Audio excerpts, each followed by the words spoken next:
গুপ্তধনের সন্ধান।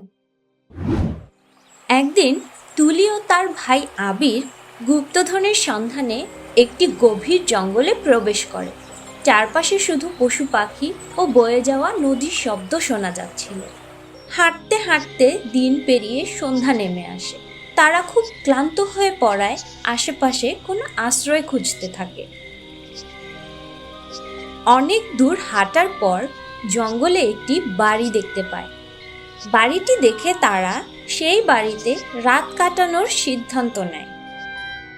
বাড়িটির সামনে এসে দরজায় তারা কিছু চিহ্ন দেখতে পায়। তুলি বুঝতে পারে এটি একটি ধাঁধা, যা সমাধান করলেই তারা বাড়ির ভেতর প্রবেশ করতে পারবে।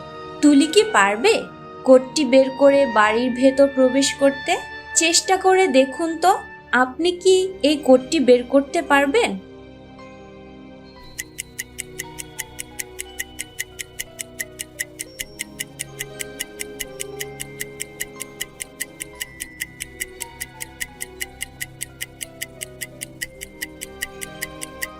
আপনি কি পারলেন কোডটি বের করতে? তুলি কিন্তু সহজেই কোডটি বের করতে পেরেছে। সে লক্ষ্য করল প্রথম আকৃতিতে ছেদবিন্দু রয়েছে 4টি ও দ্বিতীয় আকৃতিতে ছেদবিন্দু রয়েছে 5টি। তৃতীয় আকৃতিতে ছেদবিন্দু আছে 1টি এবং চতুর্থ আকৃতিতে ছেদবিন্দু আছে 3টি। তাহলে অজানা দুটি সংখ্যা হলো 1 ও 3। এখন তুলি 4513 কোডটি দেয়ায় দরজাটি খুলে গেল এবং তারা বাড়িটিতে প্রবেশ করলো। তুলি ও আবির বাড়ির ভেতর প্রবেশ করে দেখে বাড়িটি ঘুটঘুটে অন্ধকার। তারা কিছু বুঝে ওঠার আগেই সেখানে একটি ভূত উপস্থিত হয়। ভূতটি দেখে তুলি ও আবির খুব ভয় পেয়ে যায়। ভূতটি রেগে গিয়ে তাদের বলে, তোমরা কেন আমার বাড়িতে প্রবেশ করেছো? এই বলে সে জাদু দিয়ে আবিরকে অদৃশ্য করে দেয়। ভূতটি বলল, আমি তোমার ভাইকে বন্দি করে ফেলেছি, তুমিও এখান থেকে বের হতে পারবে না। যদি তুমি তোমার ভাইকে মুক্ত করতে চাও তাহলে তোমাকে বুদ্ধির খেলায় জয়ী হতে হবে। তখন ভূতটি তুলিকে নিয়ে অন্য একটি রুমে চলে আসে। ভূতটি তুলির সামনে একটি টেবিল ও কিছু জিনিস নিয়ে আসে। সে বলে, এখানে একটি ডায়মন্ড লুকানো আছে।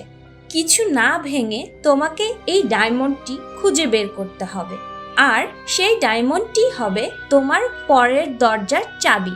এই বলে ভূতটি চলে যায়। তুলি টেবিলের সামনে এসে জিনিসগুলো ভালোভাবে লক্ষ্য করে।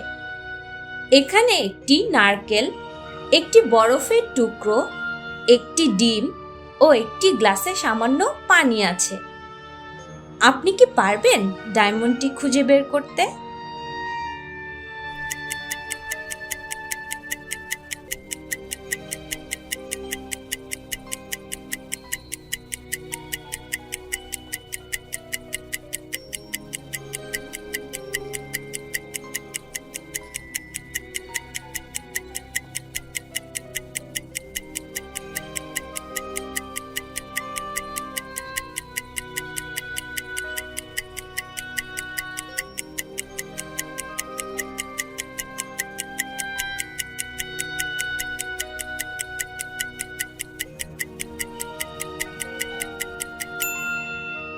তুলি বুঝতে পারল ডায়মন্ডটি বরফের ভেতর লুকানো আছে, কারণ শর্ত ছিল কোনো কিছু না ভেঙে ডায়মন্ড বের করতে হবে। প্রথমেই আছে নারকেল, যা ভাঙা ছাড়া ডায়মন্ড বের করা অসম্ভব, কারণ নারকেলটি অক্ষত আছে। আবার তৃতীয় বস্তুটি হলো ডিম, এটিও ভাঙা সম্ভব নয়। বাকি রইল বরফের টুকরো ও গ্লাসে রাখা পানি। আমরা জানি বরফ পানিতে দিলে এমনিতেই গলতে শুরু করবে, এতে করে ডায়মন্ড বের হয়ে আসবে, কোনো কিছু ভাঙারও প্রয়োজন নেই। এই ডায়মন্ডটি যেহেতু পরের দরজার চাবি, তাই সে দরজায় লক্ষ্য করল। দরজায় ডায়মন্ড আকৃতির একটি ছিদ্র ছিল। সেই ছিদ্রে ডায়মন্ডটি দিতেই দরজা খুলে যায় এবং তুলি রুমে প্রবেশ করে।